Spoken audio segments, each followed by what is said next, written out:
So there's an exchange in Anton Chekhov's play The Sequel, in which one character asks another, "Why do you always wear black?" To which the other character replies, "Because I'm in mourning for my life." Well, I like to wear black too, but if somebody asked me, "Hey Trinidad, why do you always wear black?" I'd have to say, not because I'm in mourning for my life, but because I'm in mourning for my future death. And also because it's slenderizing, I mean, let's be honest. But seriously, I'm kind of partial to being alive, and the idea that one day in the future I won't be, it's kind of depressing. I mean, sure, life has its ups and downs. Your rent check bounces, your TiVo malfunctions, you get writer's block, your government tries to take away your civil liberties, but all that's small potatoes compared to the existential void that awaits us after we die. I mean, when I think of the existential void, I think it's probably a lot like being trapped in an episode of that show Lost for all eternity, and really, who wants that? So I guess my wearing black is sort of a way of anticipating the day of my final departure, which admittedly could be a long way off. I mean, it could be 60, 70, 130 years from now. But having been raised by a Jewish mother, I've always been big about being prepared. My name is Trinidad Goldstein. I'm 28 years old. I'm an only child. I was raised by two wonderful, lovable, neurotic Jews, Harold and Carol Goldstein, in Los Angeles, California. I was bar mitzvahed at 13, became an agnostic at 16, turned atheist at 18, started reading Deepak Chopra at age 25, and now consider myself a deeply religious skeptic. My life is more riddled with contradictions than a Buddhist serial killer's. Not that I'm violent. I shun violence at all costs. I'm really a very peaceful person. Well, except when I have one too many kamikaze shots, but that doesn't really happen that often.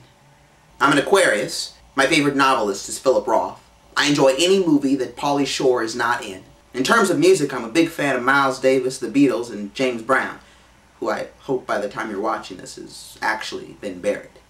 I'm not really a fan of hip-hop or rap, I have to say, though I do like Alicia Keys. But then, I mean, who doesn't like Alicia Keys? Everybody likes Alicia Keys. Even Bob Dylan likes Alicia Keys. Which, by the way, was the only thing I took away from his last album. Does anyone actually understand a word that man is saying? I'm currently single, and I haven't been in a serious relationship for 3.5 years, for reasons that are only slightly related to the fact that I'm a struggling, unsuccessful screenwriter. It has mainly to do with the fact that I'm a reclusive, neurotic, unsuccessful screenwriter. Why am I starting this video diary? I don't know, maybe because it's a lot less weird than talking to myself, which I have a tendency to do anyway. I figure, hey, if I'm talking to a camera, at least I can pretend like I'm having a conversation, even if I am the only person doing the talking, alone, in my bedroom, by myself. But at least the camera has a blinking red light. That's more of a response than I got from that Lithuanian grad student I took out back in college. Besides, I figured people might be interested in following the misadventures of a black, Jewish, hopelessly unsuccessful screenwriter trying to find love, happiness, and the meaning of life in Los Angeles. My life, it's kind of like a Shakespearean sitcom. One part Shylock, one part Othello, and a laugh track that follows me around all the time. My laugh track even has a name. I call him Paranoia. Sometimes I wonder if my life would have been easier if I hadn't been adopted by Jews, if I'd been adopted by some nice black Baptist family or Rastafarians.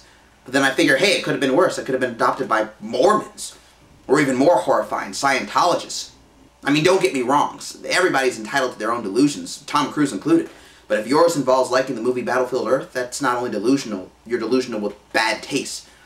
And you're the devil's spawn. So I guess I'll just check in from time to time, fill you in on the goings-on in my life, offer my musings about politics, existential despair, my favorite TV shows, or else I'll just bitch. Or kvetch, as us Jews like to say.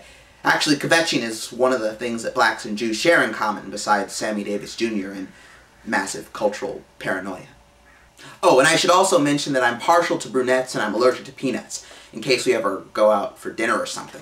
Not that I'm expecting to get any dates out of this, but, you know, as I said before, I like to plan ahead. Guess it's the black Jew in me.